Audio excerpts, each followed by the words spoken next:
Hello and welcome to Vane University Grand Rounds. We meet every Wednesday at 12. I'm your host, Lowell Kadnick, and it gives me great pleasure to introduce Alan Davies, who's going to be talking today on superficial venous ablation and when to use where, and our discussants, Michael Sadek and Alvaro Orrego. The floor is yours, Alan. Lowell, thank you very much. It's a great pleasure to talk on this topic about superficial venous ablation, when to use and where. Sorry. As you know, there are many different treatment options for truncal ablation, ranging from surgery, radiofrequency, glue, laser, and sclerotherapy. But the first question we need to ask is, who should we actually be treating? And obviously this will be a different issue globally. But actually, if you look at most of the international guidelines, they do agree with the original NICE guidance that the people who should be treated are the same as those people who are referred to a vascular service, i.e. people with bleeding varicose veins, symptomatic primary or asymptomatic veins, those with skin change, those who've had a superficial vein thrombosis, people with either a healed or a non-healed venous leg ulcer. And I really don't think there's anything controversial there. I'm not going to talk about the role of ablation in cosmesis, but certainly for symptomatic varicose veins, it is a very clear decision. Now, there are probably as many different techniques or ways of doing it as there are people listening to this talk. But it is also clearly to say that for truncal ablation, the statements made by NICE are very similar to those the others, that basically endothermal ablation is the first recommendation. And I apologize for those slides moving forward. But the one key thing I would like to highlight is this: do not use compression hosiery to treat varicose veins unless an interventional treatment is not suitable. Here are the NICE and ESVS and American Venous Forum guidelines highlighted, and they really do confirm what I've said with respect to endothermal ablation. But one of the big questions I'd like to highlight too is what we do with the below knee GSV segment. Yes, there is agreement that we should ablate at the lowest point of reflux. This often does not happen. And there's an overall view that non-thermal techniques may be better with respect to this cohort for the obvious reasons to avoid thermal injury. If we look at the European College guidelines, there's a very clear 1A recommendation for radiofrequency ablation for both the great and the short saphenous veins, but the role of MOCA and cyanoacrylate are both 2B and 2A class recommendations. So something for us to think about.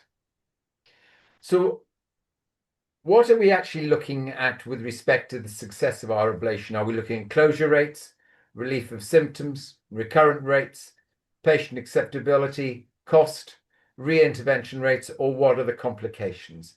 And they will be those of you who will regard the outcomes of studies and what is important to you, and it may be different in your own health jurisdiction.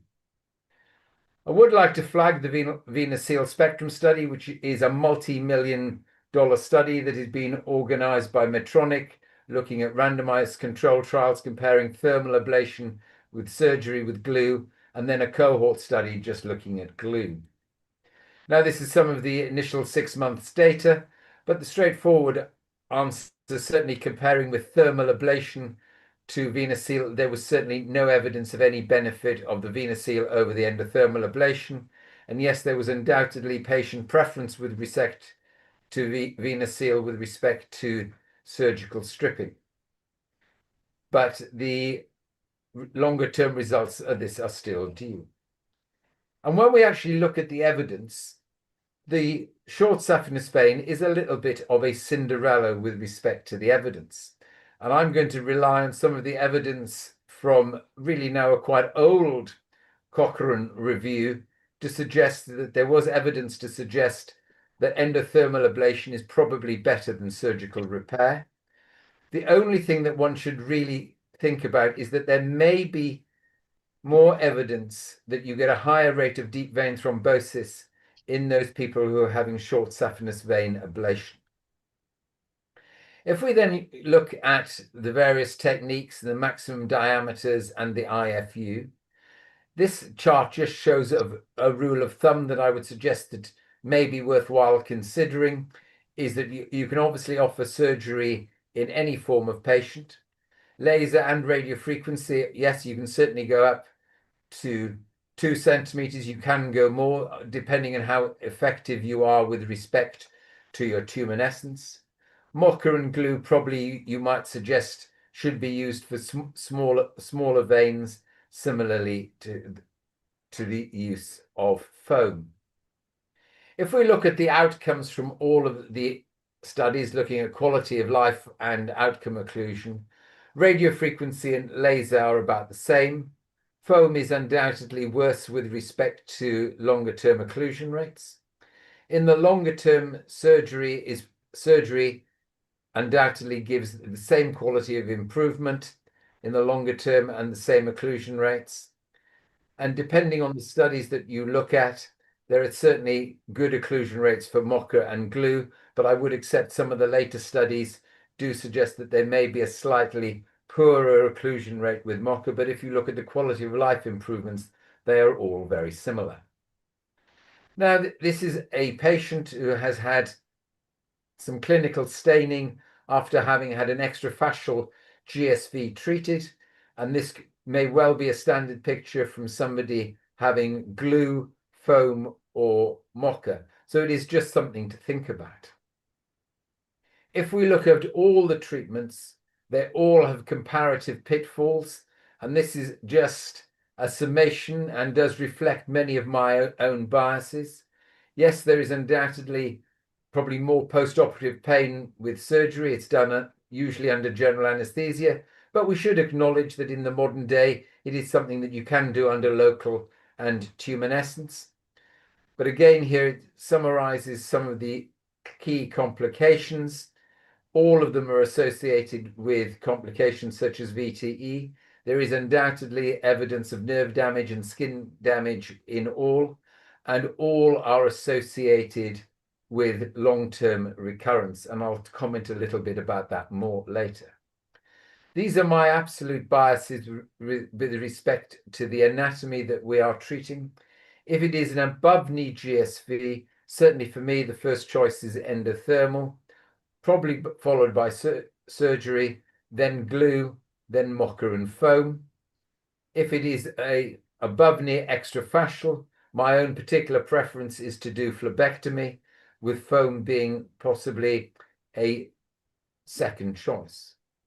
For the below-knee GSV segment, I would put all three of the non-thermal technologies there as probably being an equal choice.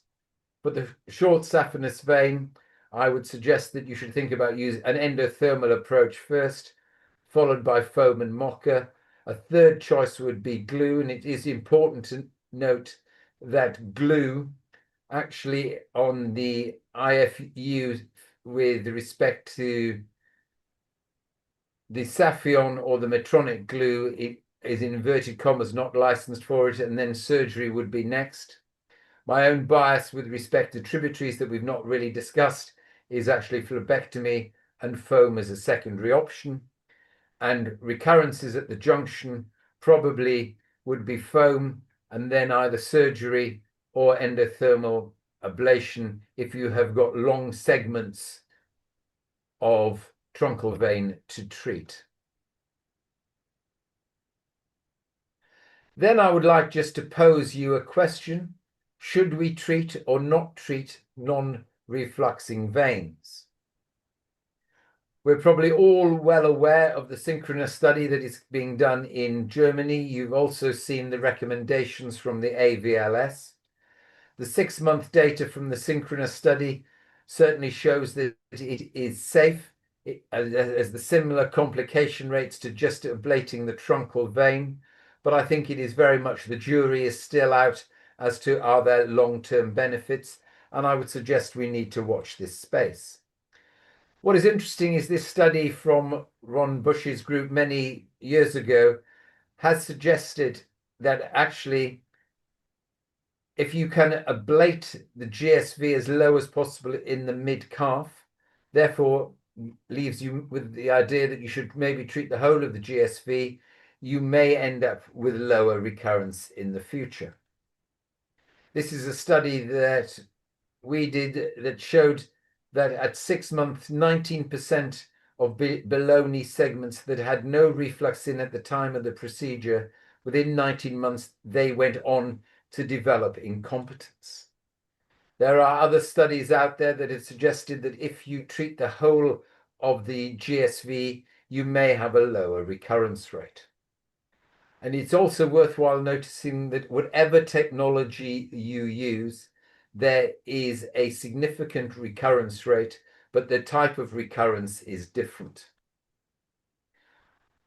We may all want to argue as to which toy we think is best of our own, but it should be remembered that they are all actually give or take cost effective in comparison to doing nothing, but there is undoubted variation. And at the moment, with the difference in costs with respect to glue, it is probably more expensive than the other technologies, but once it has the same procedural cost, it too will be equally cost effective.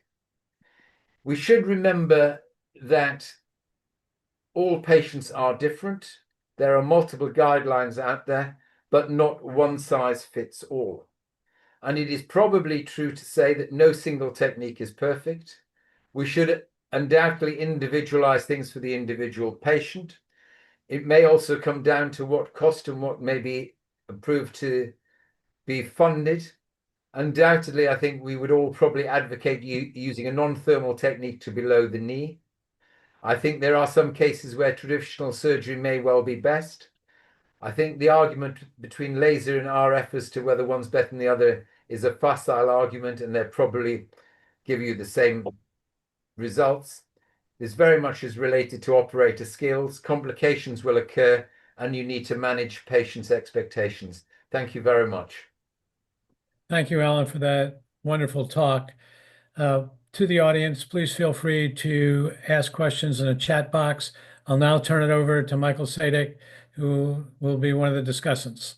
Michael, floor is yours. Thank you, Dr. Kabnick, for the honor and privilege of the invitation, and Professor Davis for this incredibly comprehensive grand rounds on superficial venous ablation. It was much more than just the when and the where. I think it included the full range of the who, what, where, when, why, and then some. You know, a pretty monumental task in 10 minutes. This overview is particularly timely. We have an international audience, but especially since the United States president was recently diagnosed with chronic venous insufficiency. So with the additional spotlight on this important topic, to provide the context that the Grand Round speaker, as well as the host today, were among the pioneer clinicians who helped even define and characterize the field where this term came from, chronic venous insufficiency. So I think we're exceptionally privileged today. So my takeaways and perhaps some points of discussion, hopefully will spark some questions. So the who, you know, it seems pretty clear, and I think we all agree, symptomatic chronic venous insufficiency, and then the standard superficial vein thrombosis episodes, ulcers, bleeding. You mentioned them. The what, laser and RF are class 1A, MOCA, cyanoacrylate 2B and 2A, and I think the practice patterns mirror the evidence in the United States as well. More data are forthcoming from the Venous Seal Spectrum, as you stated. And it seems, though, that the data and outcomes are largely driven right now by intraprocedural pain and post-procedural sequelae. Efficacy seems pretty good. Maybe durability is still being called out, but that's sort of my overall take. The when, you discussed recurrences and presented a lot of data on that.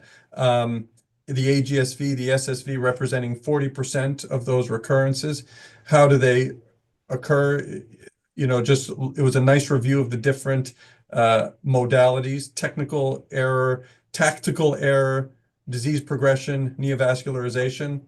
I thought slide 20 was awesome, especially for management of recurrence, using foam in the below knee GSV segments. That happens to be one of my favorite modalities.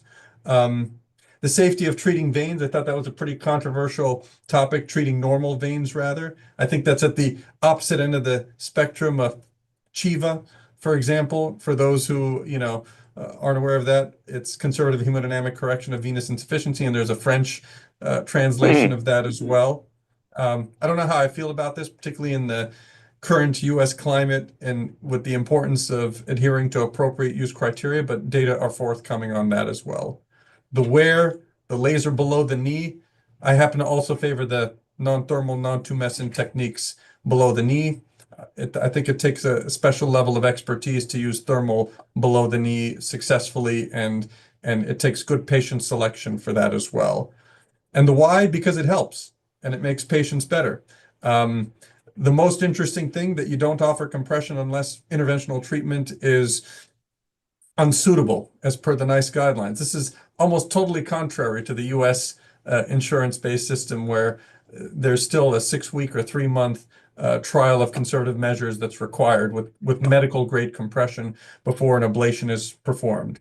So just to conclude, you brought up the 10 commandments at the end, or at least the picture of it. So I was going to bring up the Holy Trinity at least as far as I see it. So the number 1 being tailor to the individual. Number 2, tailored to the operator, because skills and experiences vary. And then number 3, to manage expectations. So thank you, and looking forward to the discussion. Alvaro? Okay.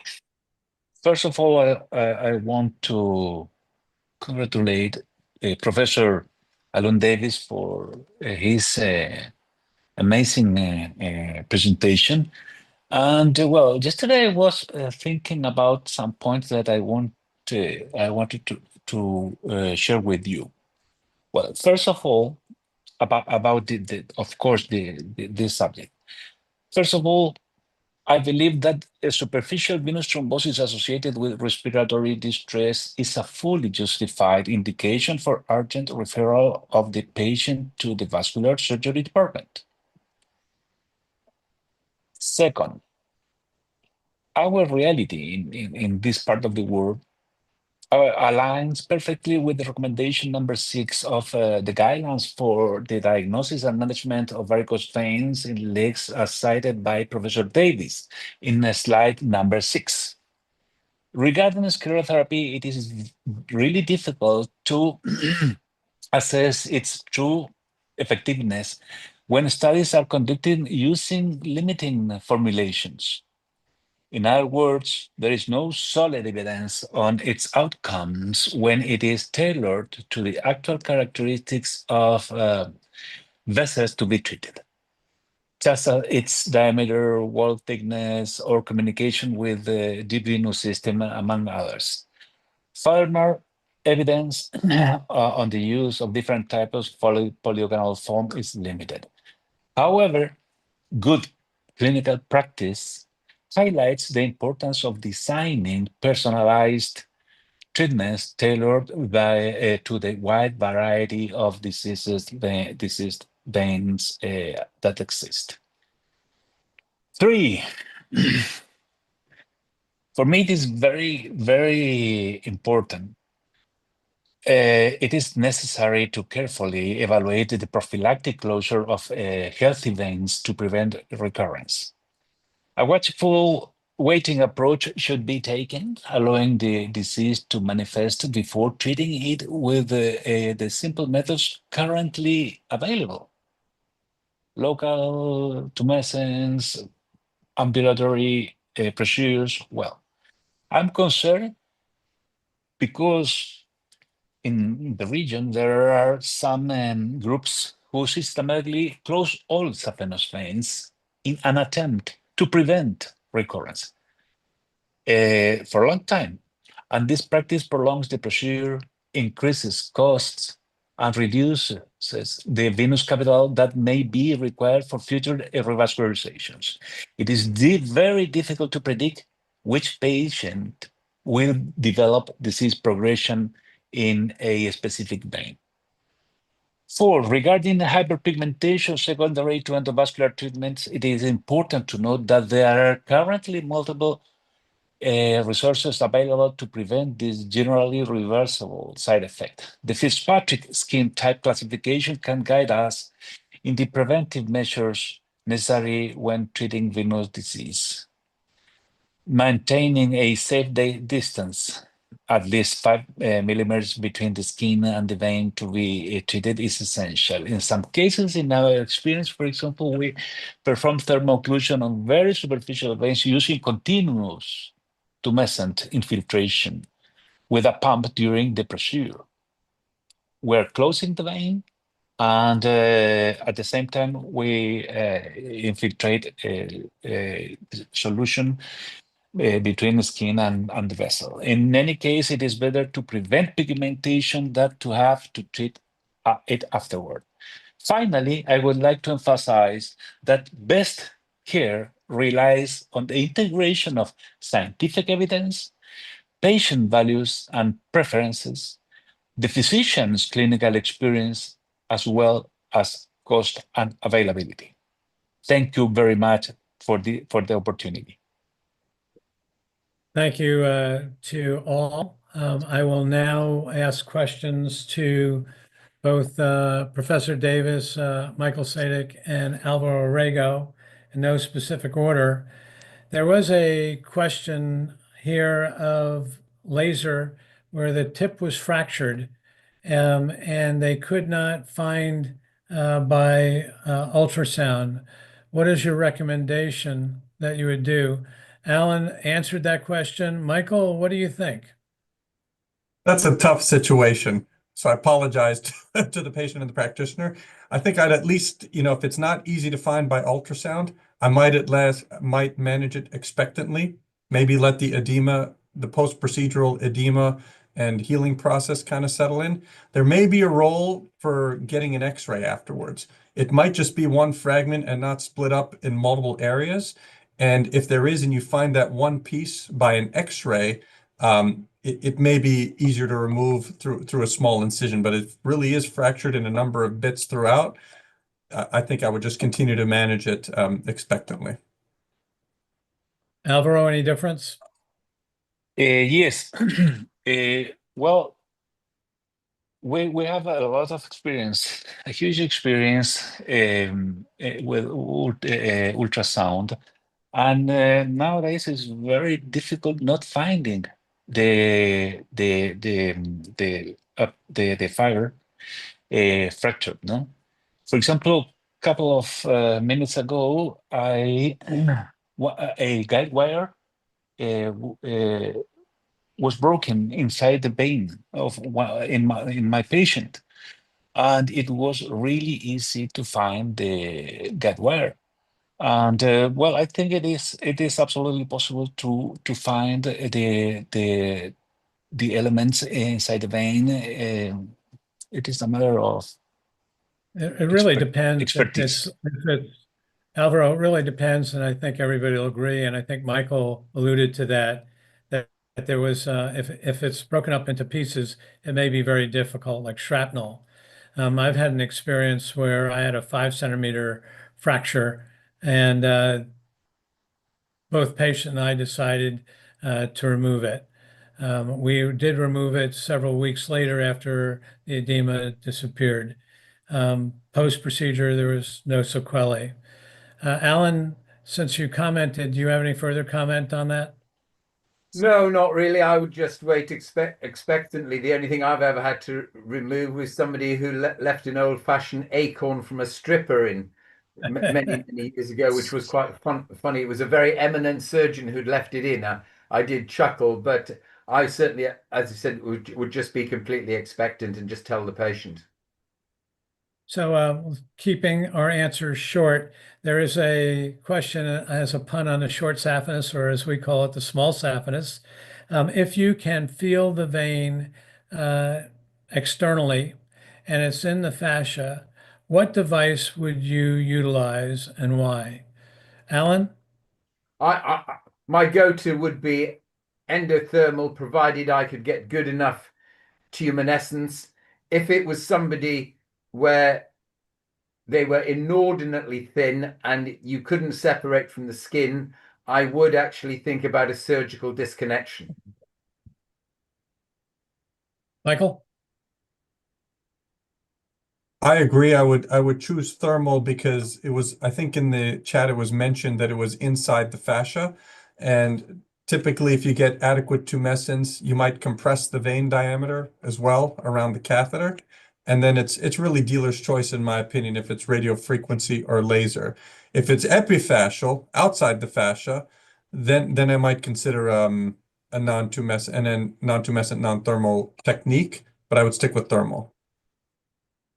I would politely disagree with you, Michael, on if it's extrafascial, because you know then that you're probably going to get some staining if you use non-thermals, and especially in cyanoacrylate if it's above the fascia.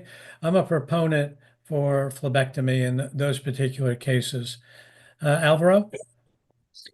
Well, absolutely agree. In our practice, intrafascial laser or radiofrequency, good tumescence, and for the distal reflux, we use to use foam. For extrafascial, it is absolutely weird having a small saphenous vein outside of the fascia. Usually, we're talking about tributaries, and tributaries are superficial. Well, foam is a good resource, but if we think a little bit about new techniques, for example, porcupine technique, do you try very superficial uh, veins, tributaries, and with a good tumescence, and they are not Oh, reported Alvaro. so many problems. Alvaro, for people that don't know porcupine, it's a Okay. procedure using laser on a superficial vein. I'm going to move on to our last question and wrap it up. If you have deep venous insufficiency and superficial venous insufficiency, which do you treat first and why? Michael? Very This short. is yeah, and it's impossible to have a short answer for this because it's a complex problem, and they interplay with one another, the two systems, the deep, the perforator, and the superficial, and it depends what they're referring to in terms of the deep insufficiency. If the whole vein is blowed out from a post-thrombotic syndrome and the iliac veins are obstructed, you might want to address that first. If it's a focal area of deep vein reflux adjacent to the junction, there are a number of studies that have shown that improves with ablation of the truncal vein, and a lot depends on the patient's clinical the severity at initial presentation. So I think you really have to individualize this one. Michael, it sounds like a great grand rounds for you to lead. So thank you very much for that. Parting words, Alan? Short? Now, just to comment, Minutes. just to comment on the deep vein. If it's deep venous incompetence, I really have very little issue about treating the superficial vein incompetence in the normal way, but just caveat to the patient that they may experience some more swelling. And I agree, deep venous occlusion is the other thing. And I think, and I apologize that I didn't talk about Shiva, nor did I talk about the concept of just doing phlebectomies and leaving trunks. But I think that's something that's there, and people need to keep an eye on the literature, because the Dutch work that's coming out is suggesting that there are a cohort of patients who just do very well with phlebectomy, and that you don't have to touch the trunks. Thank you very much. There's one last question here that I will answer. The patient has great saphenous vein insufficiency followed by acute thrombosis and a branch of the great saphenous vein in the lower leg. So when is the best time to perform EVLA? So typically we wait 6 weeks because the patient's hypercoagulable, at least in our practice. That being said, I'm going to close the grand rounds, and next week we are going to be blessed with thermal HIFU update, procedure indications, and long-term follow-up. Dr. Stellan Wicks from France, Pablo Cassani from Italy, Steve Elias from the United States, and Mark Whiteley from the UK will be joining us for comments. I'd like to thank everybody and have a good day. Bye-bye. Thank you. Thank you, everybody.